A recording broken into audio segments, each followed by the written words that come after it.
Yüce Rabbimden müzakerelerimizin, istişarelerimizin hayırlı olmasını, hayırlara vesile olmasını niyaz ediyorum. Değerli hocalarım, önemli zamanlardan geçiyoruz. Hassas dönemlerden geçiyoruz. Dünyamız, bölgemiz ve ülkemiz açısından bu zamanları çok iyi değerlendirmek, çok iyi takip etmek gerekiyor. Sosyal, siyasal, iktisadi ve benzeri açılardan hızlı gelişmelere şahit oluyoruz. Bu süreçte özellikle din ve diyanetle ilgili konuların daha çok gündeme geldiğini görüyoruz ve görmeye de devam edeceğiz. Dini konuların ve meselelerin medyada, siyasi zeminlerde ve hayatın içinde daha çok ve gelişigüzel ele alındığına şahit oluyoruz. Söz konusu durum bir karmaşaya, zihinsel karışıklığa, güven bunalımına ve daha da önemlisi dine karşı mesafeli bir duruşa sebep olma riski taşıyor. Dolayısıyla bizim milletimizin manevi hayatına rehberlik yapma görevimizi tüm bu gelişmelerin farkında olarak sağduyulu bir yaklaşımla, bilgi, şuur, ferasetle çok güçlü ve düzenli şekilde yerine getirmemiz hayati bir önem taşımaktadır. Biz vazifemizi hakkıyla ifa edersek, ihmale, istismara, suistimale, dolayısıyla endişeye mahal kalmayacaktır. Değerli hocalarım, Diyanet İşleri Başkanlığımız geçmişten günümüze milletimizin birlik, beraberlik ve kardeşlik harcıdır. Kardeşlik sigortasıdır. Dikkatle takip ettiği ve gönül rahatlığı ile güvendiği bir kurumdur milletimizin. Diyanet İşleri Başkanlığı dünyada benzeri olmayan büyük bir teşkilattır. Bunu hem gittiğimiz ülkelerde anlattığımızda bizi dinleyen insanların nasıl hayranlıkla dinlediklerini ve keşke bizim de böyle bir teşkilatımız olsa dediklerini duyan, buna şahit olan bir hocanız olarak söylüyorum. Bir kardeşiniz olarak söylüyorum. Doğumdan ölüme, hayat boyu toplumun her kesimiyle iç içe olan bir teşkilattır başkanlığımız. Diyanet İşleri Başkanlığımızın görevi bu. Toplumumuzun hayat boyu yanında olan, bizden bu noktada bu ismi daha çok hak eden başka bir kurum yok. Hayat boyu toplumumuzun yanındayız. Hem milletimizin gönlündeki müstesna yeri ile çok güçlü bir teşkilatın mensupları olarak hem iftihar etmeliyiz hem de sorumluluğumuzun ne kadar ağır olduğunun her an farkında olarak hareket etmeliyiz. Yani lütuflar beraberinde sorumluluğu da getiriyor. Lütuf ne kadar büyükse bunun sorumluluğu da o kadar büyük oluyor, mesuliyeti o kadar büyük oluyor.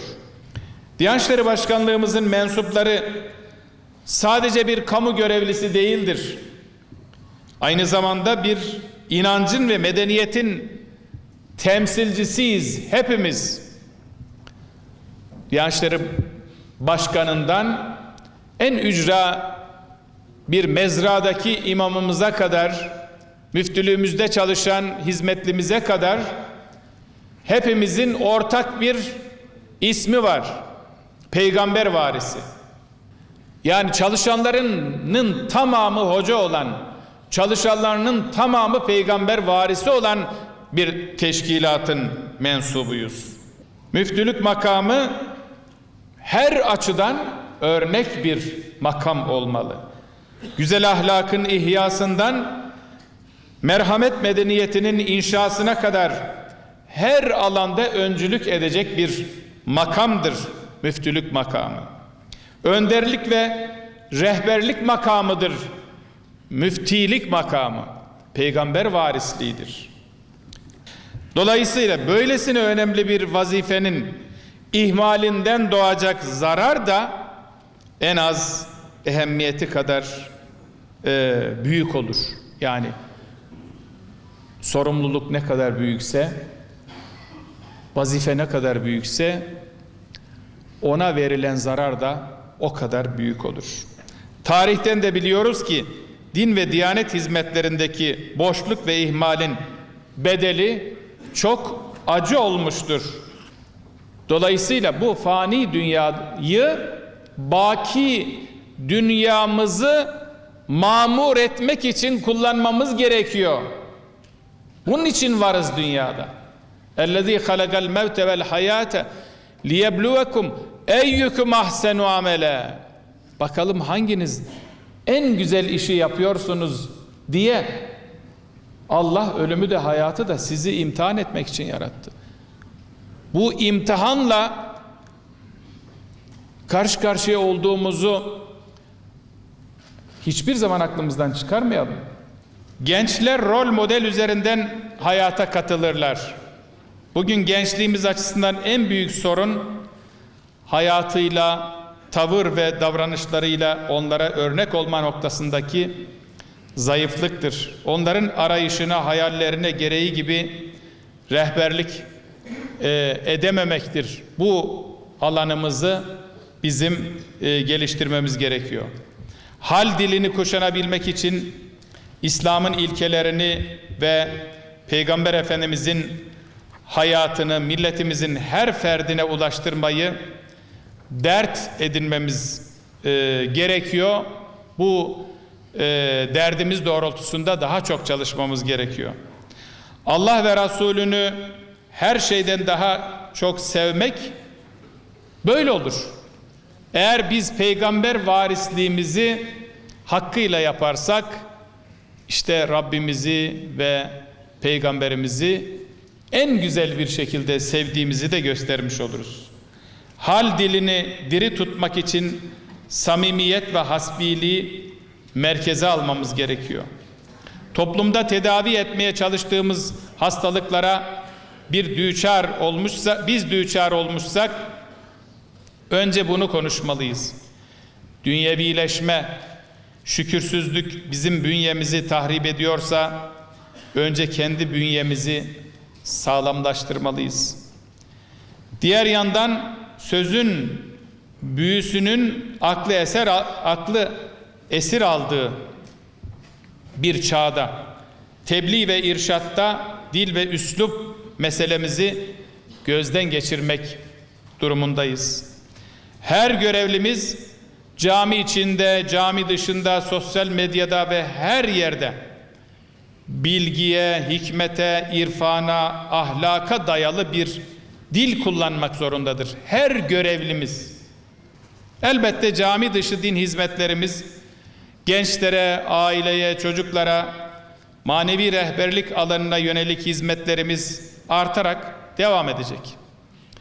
Diyanet İşleri Başkanlığı mensupları olarak bizler yüksek bir ahlak, ideal bir toplum, güzel bir istikbal inşasına destek olmak için 3 alandaki çalışmalarımızı en ileri seviyeye getirmek zorundayız.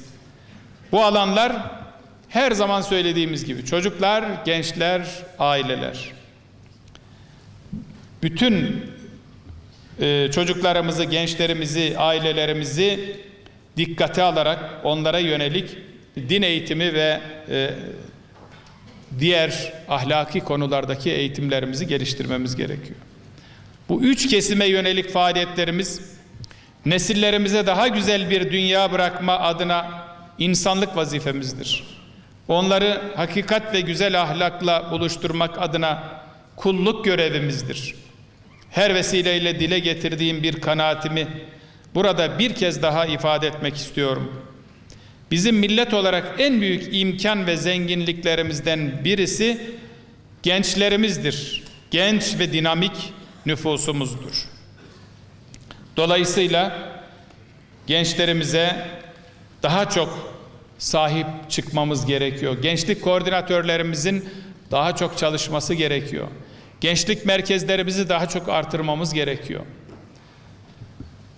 Gençlik projemizi daha da geliştirmemiz gerekiyor. Gençliğe değer projemiz. Elbette baştan beri konuştuğumuz hizmetleri ve ideali hayata geçirirken en önemli şart samimiyettir, aşk ve heyecandır. Çalışmalarımızın bereketi samimiyet ve sadece Rabbimizin rızasını isteyerek çalışmaktır. Bu gayeyi kaybetmezsek ve en önde tutarsak hizmetlerimiz kalıcı ve bereketli olacak. Allah önümüze nice yollar, imkanlar ve nimetler açacaktır inşallah. Din hizmeti doğru bilgi, gayret, samimiyet ve liyakat isteyen bir alandır. Din hizmeti zihin, gönül ve söylem bütünlüğüyle yapılır. Bu hizmetin sonunda hem Allah rızası hem de toplumsal huzur ve barış vardır. Yapılan hizmetlerdeki başarının da ihmalin de, ihmal edilen çalışmaların vebalinin de bizlere ait olduğunun bilincini canlı tutmamız gerektiğini ifade etmek istiyorum. Bu vesileyle ortaya koyduğu gayret ve özverili çalışmalarından dolayı başta siz müftülerimiz olmak üzere bütün teşkilat mensuplarımızın her birine ayrı ayrı en kalbi teşekkürlerimi sunuyorum. Toplantı boyunca oldukça önemli konularda yapılacak müzakerelerin hayırlı çalışmalara vesile olmasını Yüce Allah'tan niyaz ediyor. Tekrar hepinizi en kalbi muhabbetlerimle selamlıyorum. Yüce Mevla bizleri dünyada ve ukbada mahcup eylemesin. Hayırlı uğurlu olsun. Allah bu çalışmalarımızda bizlere kolaylıklar nasip eylesin. Allah'a emanet olun.